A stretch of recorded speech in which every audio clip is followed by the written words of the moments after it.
Each time I inquire from life what it has for me, it looks me in the eye, then tells me a lie. It gives me an existence, but waits to see me die.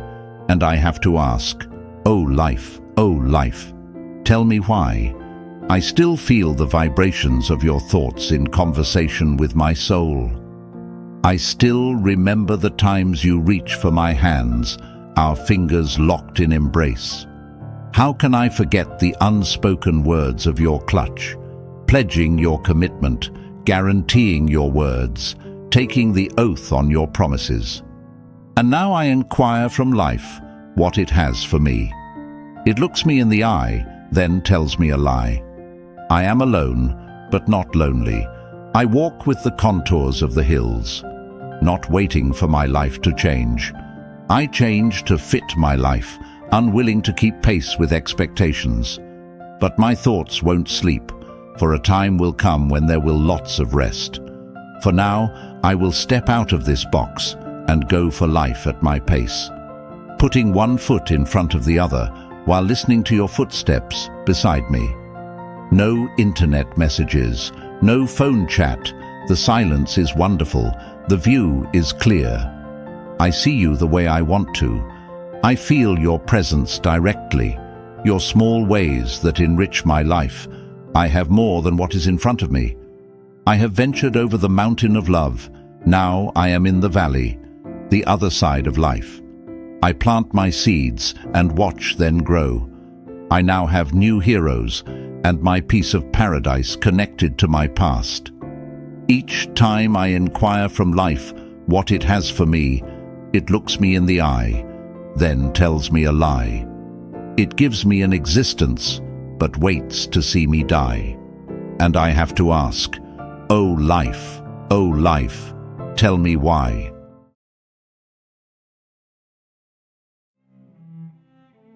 Now it seemed that destiny has hurled me ashore, my body washed up with the tide, bruised and sore. The tidal flow has moved back out to sea, and a wide expanse of blankness I face before me. Now I must wait on these desolate sands of time to see what, if any, the tides on its return will bring for me. There is nothing I can do but bide my time and wait, and let the universe in its own time opens its gate. My heart trembles to think that in this life it will have to relinquish the dream that it carries, that I will take this inferno of desires to the afterlife, to be carried forward to the next birth, to be fulfilled in a rebirth, with its boundless complications and virtuous demands, where I hope to find the kind of love that extends itself past my body and eludes my thoughts, tear through my fearsome heart and trust itself into my soul, the deeper, more sacred part of me. I resist to think that the love that I seek here and now will not eternalize in this life, and that I will need to relinquish this dream that I carry, that I will take this inferno of desires to the afterlife to be carried forward to the next rebirth. Now it seemed that destiny has casted me ashore, my body washed up, battered. The tide has moved back to sea. A wide expanse of emptiness I see as I wait on these shores to grasp what, if any, the tides will bring for me. There is nothing I can do but wait at destiny's gate.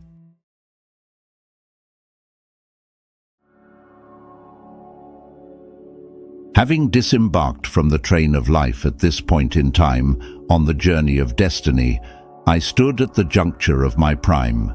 My mouth feels dry and filled with husks. My eyes, they sting as I watched her depart, taking much of me a well as my wings.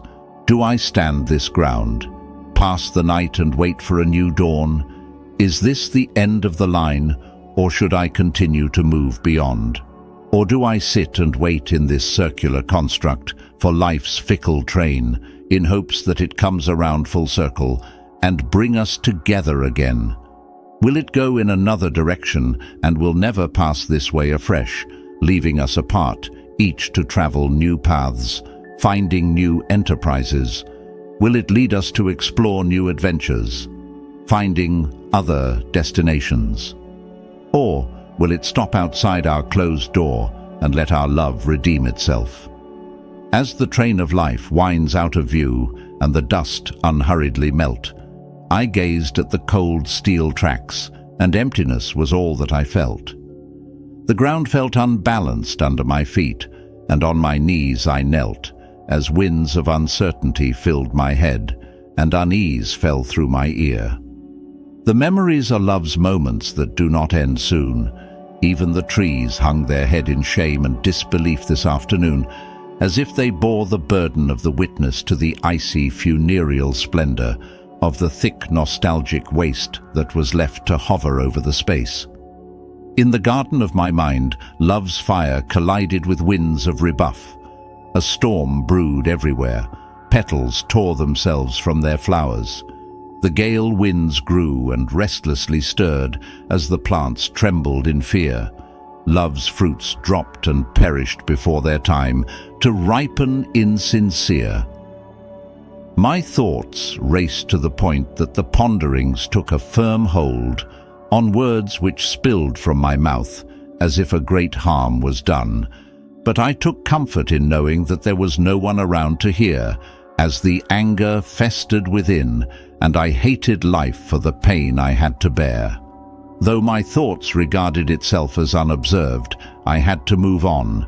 Ahead was the road of honesty, but there was no one walking there.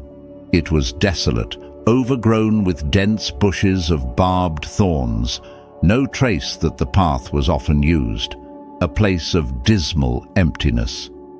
I turned and faced the other direction, the boulevard of loyalty, not a single soul in sight on this path. It was bare as the street before, homes abandoned on this road. The pathways and byways diminished. The place was uninhabited, except for an old man and his dog. A rusted-out train that neither took people in nor brought them out. Distant mirage of painful anxiety lingered in a low-hanging cloud. The hot dust of negligence hugged the windows like murky blight. The train tracks fell in disrepair from which it could not be rescued. Over the other side I came face to face with the thoroughfare of trust, a bridge that suffered obvious neglect and was totally destroyed. Over time the bridge became rotted and broken and lost its footing, foundation washed away by the raging river of lust that flowed beneath. I turned and looked behind me, over at the path of commitment. Every traveler seemed to be avoiding this path, as if it was plagued.